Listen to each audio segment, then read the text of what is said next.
नमस्कार, मी दिनकर शिंदे. आपण पाहताय डीएस न्यूज. तुमचं मत माझं मत मध्ये आपलं स्वागत. मित्रांनो, महत्त्वाचा मुद्दा मी घेऊन आलो आणि तो म्हणजे असा की महाराष्ट्रातल्या लोकसभेच्या 48 जागेंपैकी उद्धव ठाकरे आणि नरेंद्र मोदी यांची जी युती झाली होती, भारतीय जनता पार्टी आणि शिवसेना यांनी 41 जागेवरती विजय मिळवला होता. म्हणजे जवळपास 7 जागा ह्या इतरांना गेल्या होत्या. 41 जागा युतीनं निवडून आणल्या होत्या. आज उद्धव ठाकरे यांच्या शिवसेनेपासून भारतीय जनता पार्टी बाजूला झालेली आहे. उद्धव ठाकरे बाजूला गेलेले आहेत. या 41 जागेमध्ये भारतीय जनता पार्टीचे 23 खासदार निवडून आले होते आणि उद्धव ठाकरे यांचे 18 जागा त्या ठिकाणी निवडून आले होते खासदार. आता प्रश्न असा आहे की भारतीय जनता पार्टी आज मितीला राज्यामध्ये 45+ खासदार आम्ही निवडून आणू असं सांगतंय. कशाच्या भरोश्यावर सांगतंय? ही एवढी धाडस, एवढी डेअरिंग भाजप कुठून करतंय याचा आपण थोडं जर शोध घेतला, राजकीय विश्लेषक आणि डीएस न्यूजचे प्रतिनिधी जे राज्यामध्ये फिरतायत यांचा ज्यावेळेस आपण कानोसा घेतला जनतेचा यांच्या माध्यमातून, त्यावेळेस एक गोष्ट लक्षात येते की भारतीय जनता पार्टीला आता स्वतःच्या 23 खासदार निवडून आणणं गरजेचं आहे. मित्रांनो, मी प्रश्न आपल्याला विचारतोय, भारतीय जनता पार्टीचे 23 खासदार आज महाराष्ट्रात येतील का? होय, मला समजलं तुम्ही नाही म्हणतायत, कारण आमचाही सर्वे तोच सांगतोय, आमचाही अंदाज तो सांगतोय. भारतीय जनता पार्टी महाराष्ट्रामध्ये स्वतःचे 23 खासदार आता आणू शकत नाही, येणार नाहीत, हे स्पष्ट आहे. प्रश्न असा आहे, उद्धव ठाकरे यांचे जे 18 खासदार होते ते उद्धव ठाकरे यांच्या सोबत गेलेले आहेत. एकनाथराव शिंदे यांच्या सोबत जरी 13 आले असले तरी त्या 18 जागा भारतीय जनता पार्टीला महायुतीमध्ये निवडून आणायच्या आहेत. मग आता उद्धव ठाकरे यांच्या सोबत नाहीयेत, ती 18 जागांची भर कुठून काढायची आहे? तर ती एकनाथराव शिंदे यांच्या शिवसेनेकडून आणि अजित पवार यांच्या राष्ट्रवादीकडून भर काढायची आहे. या दोघांच्या मिळून 18 खासदार किंवा 18 जागेवरती खासदार हे राज्यामध्ये निवडून येतील का? हाही प्रश्न मी तुम्हाला विचारतोय. जो सर्वे झालेला आहे, सर्वेक्षण जे झाले त्यामध्ये एक गोष्ट लक्षात येते की अजित पवार यांच्या गटाला ज्या 5 ते 6 जागा देण्यात आल्या आहेत त्यामध्ये 2-3 उमेदवार तर आहेतच आहेत. एक तर मित्र पक्षाला जागा दिलेली आहे आणि एका पक्षावर अजित पवार यांच्या मिसेस म्हणजे पत्नी त्या ठिकाणी सुनेत्रा पवार उभा आहेत. अशा ठिकाणी ज्यावेळी सर्वे केलेला आहे, एक गोष्ट लक्षात आली की अजित पवार यांच्या राष्ट्रवादीला एकही जागा मिळत नाही, 0 खासदार त्यांचे निवडून येतील असं सर्वेक्षण सांगतंय आणि विशेषतः जनता सुद्धा याच पद्धतीनं बोलते. डीएस न्यूजचा सर्वे सुद्धा असाच सांगतोय. प्रश्न उरतो, मग 18 जागा एकनाथराव शिंदे निवडून आणतील का? सध्या जर एकनाथराव शिंदेनी 13 उमेदवारी घोषित केलेली आहे आणि आणखी 3 ते 4 जागा आम्हाला मिळतील असं ते सांगतायत, म्हणजे मुळात 17 जागा एकनाथराव शिंदे यांना मिळतील असं सांगितलं जात आहे. म्हणजे 18 जागा निवडून आणण्याचा प्रश्न नाहीये. प्रश्न असा आहे की ज्या 13 जागा एकनाथराव शिंदे यांनी घोषित केलेल्या आहेत त्यापैकी 9 जागा ह्या उद्धव ठाकरे यांच्या शिवसेनेच्या विरोधात लढतायत. म्हणजे शिवसेना विरुद्ध शिवसेना लढतायत. आणि आपल्याला एक समजून घेतलं पाहिजे की या महाराष्ट्रामध्ये उद्धव ठाकरे यांच्या सहानुभूतीची प्रचंड मोठी लाट आहे आणि त्यासोबत शरद पवार यांची राष्ट्रवादी फोडल्यामुळं शरद पवार यांच्या सुद्धा सहानुभूतीची लाट ही महाराष्ट्रामध्ये निर्माण झालेली आहे. हे मी नाही सांगत, हे महायुतीमध्ये असलेल्या अजित पवार राष्ट्रवादी गटाचे नेते जे मातब्बर आहेत, जाणकार आहेत, मंत्री आहेत, ते छगनराव भुजबळ सांगतायत.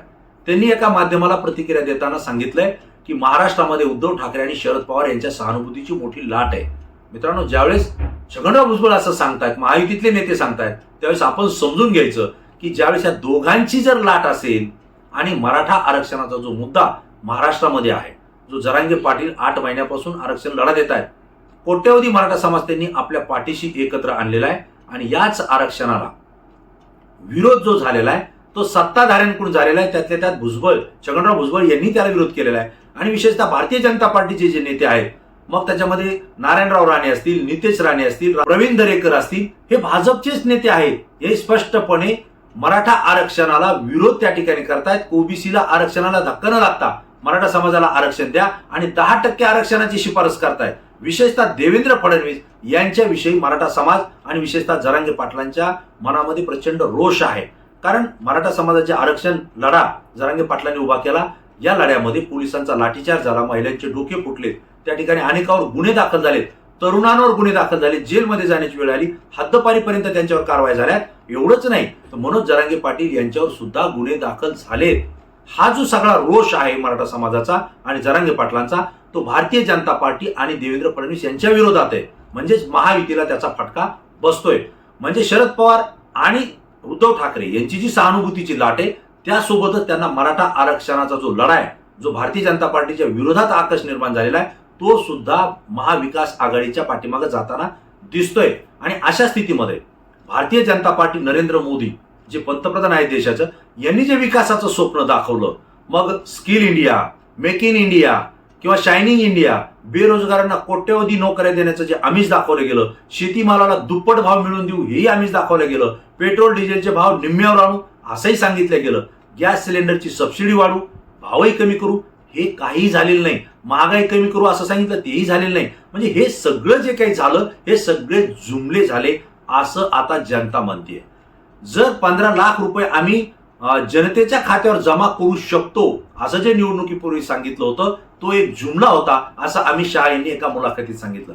म्हणजेच महाराष्ट्रातल्या जनतेला भारतीय जनता पार्टीनं आपल्याला एक कधी न पूर्ण होणारं स्वप्न दाखवलं होतं हे आता लक्षात आलेलं आहे. आणि त्यामुळं जनता, मग त्याच्यामध्ये शेतकरी आहेत, कष्टकरी आहेत, बेरोजगार आहेत, विशेषतः नोकरदार वर्ग जो आहे ज्यांना जुनी पेन्शन योजनेची मागणी आहे, राज्य सरकार आणि केंद्र सरकार जुनी पेन्शन अद्यापही कर्मचाऱ्यांना लागू केलेली नाही. आणि या जुन्या पेन्शनच्या विरोधात भारतीय जनता पार्टी सातत्यानं भूमिका मांडते आणि अजित पवार जे की अर्थमंत्री आहेत हेही त्यांना विरोध करतायत.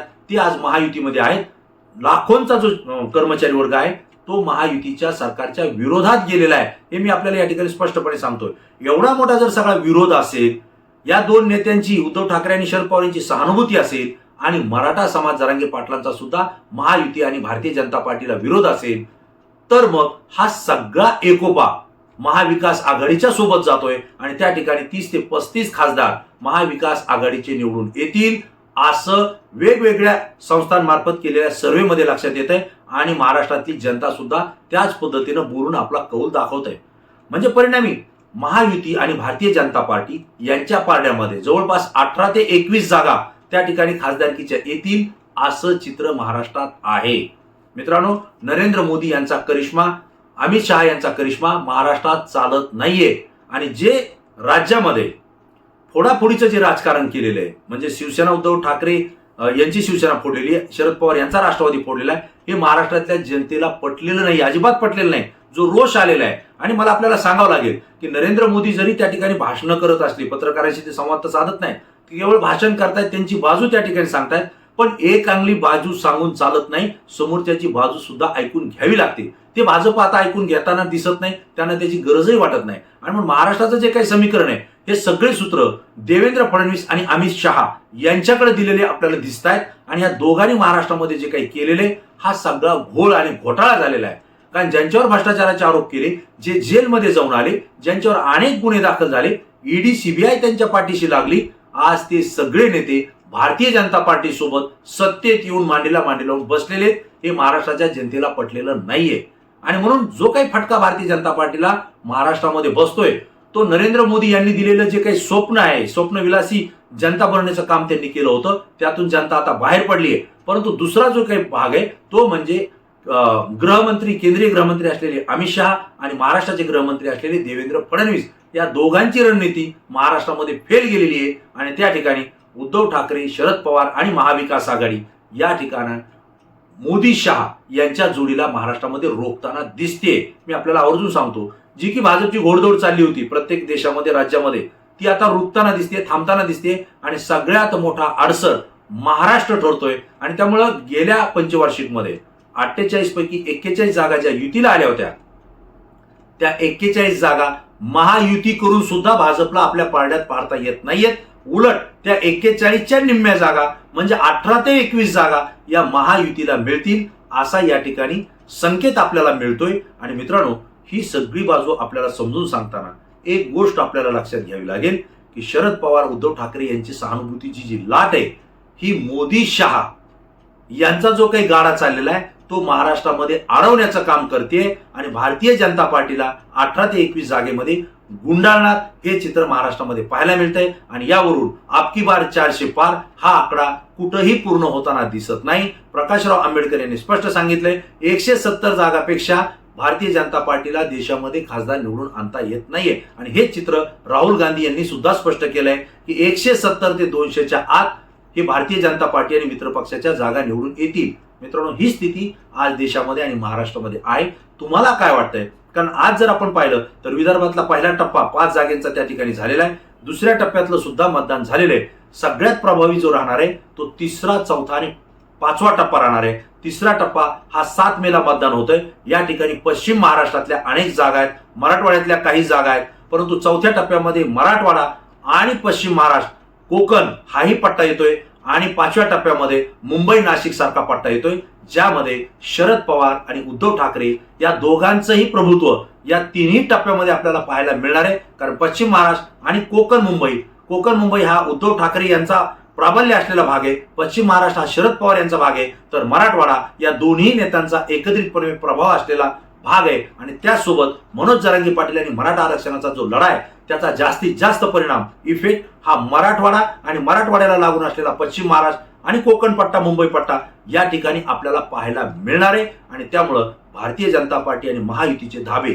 याच ठिकाणी दणाणलेले आहेत, हे मला आपल्याला आवर्जून सांगायचं आहे. आणि म्हणून दुसरं काही महत्वाचा भाग नाही, एकच आहे की महाराष्ट्रामध्ये 48 पैकी 41 जागा युतीनं आणल्या होत्या. आता मात्र महायुती करून सुद्धा देवेंद्र फडणवीस, नरेंद्र मोदी आणि अमित शहा यांच्या महायुतीला 18 जागा ते 21 जागेवर महाराष्ट्र गुंडाळतोय, हे चित्र या ठिकाणी आहे. मित्रांनो, तुम्हाला काय वाटतं? तुमची प्रतिक्रिया तात्काळ द्या, कारण तुमची प्रतिक्रिया अत्यंत महत्वाची आहे, कारण ती अभ्यासपूर्ण असते आणि संपूर्ण महाराष्ट्रातून असते. पुन्हा नवीन विषय नवीन मुद्दा घेऊन आपल्या समोर येईल. तोपर्यंत धन्यवाद.